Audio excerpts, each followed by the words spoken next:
welcome back to another MLR breakdown video. But before we even get into the news and notes from the week, standings, predictions, why are you not subscribed? I mean, the icon is right down there. You just click on it and you support real rugby commentator, independent rugby commentator from commentators all across the globe. I mean, we're talking Ireland, Scotland, England, South Africa, New Zealand, and the good old US of A. So go ahead and hit that subscription icon if you want to support real independent rugby coverage.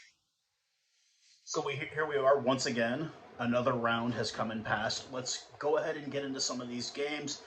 Some news and notes, man of the match, all kinds of statistics here, and we'll get you caught up on what happened this last weekend in Major League Rugby. So, Carolina, Anthem of Carolina, still 0-10, still chasing that elusive first victory. Welcoming in LA to Carolina this weekend. And let's take a look at this one, because this one was interesting. So to start this one off, for offside penalty, 3 minutes into it, Jordan Chait for LA kicks 3-0 immediately. Penalties would tell the story of the day here. 5 minutes later, for Carolina, Waitakia answers back at the 8th minute. Cliven Lobser, the Namibian international, does convert, so it is 7-3, 9 minutes into this one. 5 minutes later, O'Shaughnessy, you get the reference there, right on, gets a try at the 16th minute, but Cliven Lobser boots it, and it's slightly off to the left. So it is now, at this point, not a good start, obviously, for Carolina. Junior gets a try a couple of minutes later. Lobser does convert. And this is still the first 23 minutes of this game, ladies and gentlemen. Carolina coming out firing. And then LA starts answering back at the 24th minute. Hardiker gets a try. Jordan Chait does convert. Kunatani, the Fijian-born Kunatani, gets a try at the 29th minute. Chait does miss the conversion just off to the right. And then the starting hooker string gets a try at the 37th minute, and Jordan Chait does convert. We go in with the halftime score 22-19. Man, this is about as close as Carolina has been this whole year, but not for long, as an offside penalty early in the second half. Jordan Chait is money on that one. Cliven Lobser does answer back a few minutes later with a try of his own and does convert his own try. This one's still neck and neck, folks, but those bloody offside penalties for Carolina start just killing them. Jordan Chait gets another one at the 59th minute. Answers back a couple of minutes later. Lobser does kick from pretty far out and does make it at the 62nd minute. And then we get the deciding try at the 7th. Look at the want-to here. The energy, the desire. Kashieko heading close to the 5. Can RC hang on here? Dom a little bit closer. Kunatani looking to dot it down. He's in, he's got it. Kunatani with the winning try at the 77th minute. Entiso does miss the conversion, but it doesn't matter at this point. So Semi Kunatani with the man of the match for this week, as unfortunately the Anthem of Carolina is still looking for that first victory. 33-29. They move to 0-11. They do have the bye next weekend, thankfully. And RFC Los Angeles 3-6-1, and they will be at home versus San Diego. Next game we had on tap, we had the Utah Warriors heading down to the swamp, to the gold mine on Airline, as it's called there, the NOLA Gold's home field. This one, another low-scoring affair on the weekend, but Malcolm May gets a try, gets it started off at the 3rd minute. Malcolm May for NOLA Gold gets a try. Bota does convert on that one. It is 7-0. Tackle, really obvious tackle from the side penalty by NOLA on Utah, and Joel Hodgson does elect to kick for 3, and it's just off to the right, so the score remains 7-0, 7 minutes into this one, and we don't get anything else really until the 39th minute when Adams crosses for NOLA, and Botha does convert on that, and we go into halftime with a score of 14-0. Come back out. Karoy gets a try for NOLA Gold at the 52nd minute. Botha does convert. But just a couple of minutes later, Suchon gets this answer in this beautiful try. And that was like maybe a foot from the touch. Nick Suchon's pass is good in there. Right to the maul they go. Pass is good. Driving now, Gold's trying to stop him. Just be patient. We're still moving. Over the line they go, and they're on the board. Into the try zone and on the board. 5 points for Utah. For things to open. See, good patience from Utah on this. Like, no rush. You're going forward. Joel Hodgson converts. This is a game here, folks. 21-7 at that point.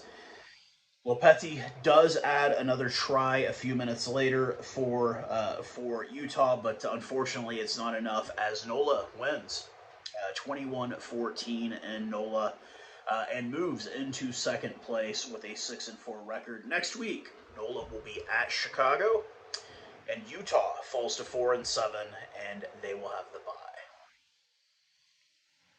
Next game from Houston had the second place Chicago Hounds facing the MLR leading Houston SaberCats in the Space City there at SaberCat Stadium. And this one got started off with a bang pretty quickly here. Warner gets a try at the 21st minute. Samoan international AJ Alatimu does convert, so we've got 7-0 in this one. A couple of minutes later, offside penalty on Chicago. Alatimu elects to kick. He does nail it. It is 10-0, 30 minutes into this one. But just a couple of minutes later, USA Eagle Nate Augsburger answers back. And unfortunately, the kid from Sir Lowry's pass, the former Bolin Cavalier, Free State Cheetah, Adrian Carrollsa, does miss the conversion, so it is 10-5 at this point. Julian Dominguez answers back with this beauty right here. Houston looking at the referee Anselme saying continue. What a chance this is. Another kick in behind, a race towards it. Kutsa, this one will stay in play. Dominguez on top of it. In time, but once again, the bounce of the rugby ball let him down. Clever kick from McCarthy straight through, and then you just see it bending. Kutsa overruns it, and then it was too late. Dominguez with the chase. Once again, it's worked out for Chicago. Look at that. And Adrian Carrollson does confer on this one. So we've got quite a game going here so far. 40th minute though, right before half, offside penalty on Chicago, deep SaberCats and AJ Alatimu. Money, of course, so we go in at halftime, a single point lead for Houston at 13-12. Second half comes out. Once again, the USA Eagle Nate Augsburger answers at the 42nd minute. Unfortunately, the wind, I don't know what it was, the humidity, if you've ever been to Houston, it's like 3 million % humidity all the time. Carrollson misses on the conversion, but then a couple of minutes after that, the Argentine international Julian Dominguez gets this beauty. Bit of broken play here. The Hounds trying to find something. Kick through. O'Keefe giving chase. O'Keefe with it. Oh, what an offload. Finds Dominguez. Dominguez through one tackle. Julian inside the 22. Ya viene Dominguez. Dominguez with the try. His second in Chicago. O'Keefe with the pace. Wins the race there. And, well, you give Dominguez this kind of space, and this is what he'll do. Just toying with the cover defense. And unfortunately, Carrollsa does fail to convert once again, but Chicago has the lead. We are at the 46th minute. We've still got plenty of time left in this one. Ane gets a try for Houston at the 50th minute. And, of course, Alatimu, he does miss the conversion just slightly. We get one final try at the 60th minute from Smith, and Alatimu misses that as well. But he didn't need to make it. I mean, it would have been nice, but it was enough to secure a solitary point victory for the home side in front of a great crowd there at SaberCat Stadium. It used to be called Aviva. Man of the match going to Dom Aquina. What a day he put in. It's very hot. He actually brought it up in the post-game interview. They were like, hey, what really gave you guys the edge? And he was like, the weather. It was hot, and it was very, very humid. I speak from experience. I've been to that stadium many times. But Houston has the bye, but they're 10-1, ladies and gentlemen. 10-1 through 11 games. Chicago falls to third in the Eastern Conference and is at 5-1. And next week, they will welcome the Nola Gold to Chicago. Next game we had on tap was the Sunday afternoon game as the Dallas Jackals welcomed in the Seattle Seawolves to Choctaw Stadium. I'd say it was a great crowd, but it really, really wasn't, ladies and gentlemen. But this is a team I can speak from experience in Season 1. Seattle probably beat Dallas the most, like by the most points in Season 1. A couple weeks back, we had Dewey Kutsia getting the 5-try game versus Seattle, still with the loss, but still kind of a silver lining. It was a very, very close game. I'm thinking Coach Alan Clark is going to be bringing a solid squad into this one, and man, what a night. Very low scoring affair, but we'll go ahead and get started. Canadian International Ben gets a try at the 5th minute. Ticho Elias does convert. We're 7-0, 6 minutes into this one. Damon Torres, the Texas kid, gets a try at the 23rd minute. Elias does convert. It's 14-0, 24 minutes into this one. And I can't help but mention this. Riekert Hadding, he is a South African-born player, but he plays for the USA Eagles. Goes down in the 31st minute, reaching for that knee. And we all know in rugby what that means. That's an ACL, that's an MCL. Crutches are out. This is he's been a mainstay with the Seawolves. He's been there for multiple seasons. He's kind of like Jesse Krill's twin brother in Seattle. You kind of move there and you just become a part of the community, and Riekert Hadding is definitely that there in Seattle, and I hope that he's okay, but I've yet to hear anything back. It's 14-0, like I said, 31 minutes into this. 33rd minute, we've all been there. We've seen those games. The referee is saying, get your discipline, get your offside stopping, or somebody's getting sent off. And at the 33rd minute, he decides to send off the try scorer, Damon Torres, for 10 minutes. And I'm thinking, okay, here's the opportunity for Seattle to get back into this one. No. Pretty much spends the entire time in their end of the field, 14 versus 15. And Dallas kicks the touch deep at the 40th minute. Line out. We know who's there. We know it's Dewey Kutsia, the leading try scorer in the league. He takes his place in the back of the pack. Seattle is holding well. So Dewey, screw this, I'm going to break out and bust around. Gets about 3 meters out and offloads it to Tommy Milanos. And we're thinking, okay, yeah, he crosses over. Referee blows the whistle, calls for the TMO immediately. It was a forward pass, so it did not count. But we go into the sheds 14-0 here in Dallas. Come out of the second half, we're just kind of expecting for Seattle to just make a push. They're the second place team in the league. They've never lost to Dallas. And there's really nothing, just a lot of back and forth. 68th minute, Rousseau finally crosses. 68 minutes for them to put a single point on the board. Mac Mason, who is the league's leading scorer, does convert. And that's all it is for this one. We end up getting to see a highlight here of the game-winning try by Damon Torres. Gobia, work to the outside for Ben. Got some speed, but 3 tacklers are on him in a heartbeat. Gobia gets it back. Here's the sprint. Looks for an outside channel pass. Beautifully done. On the charge-up pitch. Torres! Over in the corner. And yeah, a little blind pass here. He knew where his man was, and he does so well to hold on to it. Stick with your on-field decision. Go in and extend Dallas's lead, and they've really had the better of these first 25 minutes of the game coming out of the water break. So Dallas, for the first time, beats Seattle at home, period, first time they ever beat them. Dallas does have the bye next week. They move into 3rd place at 5-6. And Seattle falls to 8-3, and will be welcoming DC. And the final game on the tap this weekend featured some pretty big news here. We had the New England Free Jacks, the Eastern Conference leading New England Free Jacks, heading out to Snapdragon Stadium. For those of you that don't know, this is where the MLR final will be held this year, and it is also where Ma'anonu, formerly his former team, the All Blacks, will be taking on Fiji. And this one saw something pretty special. A start for the 41 years young Matt Gateau gets a start for San Diego this weekend. Man, I'm a couple of days older than that guy, so I'm going to call him a kid, like I said a few weeks ago. 14th minute in, a penalty on New England leads to Matt Gateau kicking for 3. Of course he nails it. It's Matt Gateau. Come on, man. They answer back a couple of minutes later. Morgan Putarangi, who is in with replacement for Jason Petros, the former MVP of Major League Rugby. It's looking like it is a serious injury. They will be out with it without his services for at least a little bit. He does kick across 21st minute. It's 3-3 going in at 21 minutes.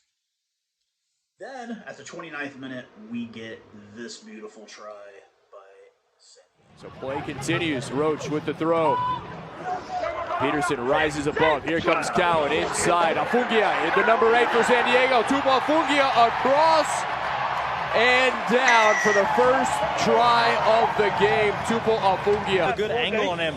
I think you don't expect to miss tackles. You don't expect to see line breaks at that point. It is a little bit of a gap between the forwards.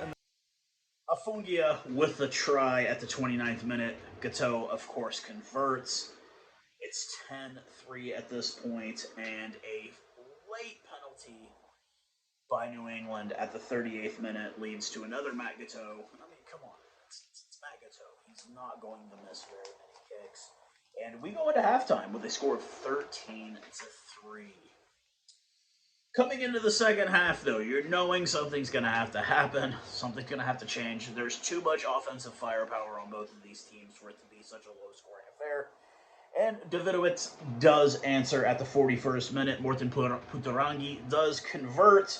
Van der Bank, 5 minutes later, once again, the conversion by Putarangi. Von Dettelson, couple of minutes later after that, and it's turned very, very quickly at this point. Then San Diego trying to get back into this, trying to hold on to something, and McClutchy gets a try at the 78th. Back, and they are healthy. Watch out. James. It went backwards. Play continues. Thama, McClutchy, out wide. Braki has Awake, and now here comes Thomas. Dances by Vanderbank. Thomas Awake with the offload. Lincoln McClutchy now. Has Braki as support. McClutchy with the fend. He won't need him. Lincoln McClutchy. Hold on, folks. We're not done yet. San Diego responds with their first points of the second half. Gateau does convert on it, but that 20-minute run with the back-to-back-to-back tries by New England was enough to seal the deal as New England wins and moves to 7-3. They will be at Miami next weekend, and San Diego falls to 4th in the standings behind the Dallas Jackals at 6-4, and they will be at LA. Man of the match, I don't know, as Major League Rugby has yet to post the game. Now we take a chance to take a look at the standings in both conferences through 11 games. A bit of movement in the standings here, but in the West, obviously the 10-1 Houston SaberCats remaining on top. Seattle Seawolves just behind them, 8-3. Dallas Jackals move into 3rd place at 5-6. San Diego at 6-4. The points is the difference. They are a single point ahead of San Diego. Utah just behind San Diego and Los Angeles round out the West. Now we take a look over at the Eastern Conference standings. Also a bit of movement over there as well. New England stands at top at 7-3, followed no longer by Chicago, but the NOLA Gold at 6-4. Chicago Hounds at 5-1 are at 3rd, and DC in 4th place, that 4th and final playoff spot at 4-4-2. 3-7-0 Miami Sharks and the 0-11 Manitoba Alright everyone, it is time for my predictions for the next round of Major League Rugby with 4 games on tap. We have got DC at Seattle. I think Seattle bounces back in this one. We have got New England at Miami. This is going to be an all New England affair. Big, I think. We have got NOLA Gold heading up to Chicago. A battle between 2 and 3 in the East. I'm going to give it to Chicago. It's home. Hopefully they're able to pull something out. And then last but not least, we've got the California Cup with LA heading to San Diego after a 2-game road win streak. Do they keep it going? I don't think so. I think that San Diego bounces back and gets a dub over Los Angeles. Anyways, let me know what you guys think. And of course, how we always end these videos, if you would love to follow along to Rugby Union's newest and most exciting competition in the United States, say in the US, just Google, how do I watch Major League Rugby, and it'll give you the link. You enter in an email address and you can follow along and see guys that maybe you saw at the Curry Cup, maybe you saw at the NPC, NRC, you know, some of these guys that have kind of come up through it and everything. And who knows, maybe you'll even see me pitch side. Cheers, guys.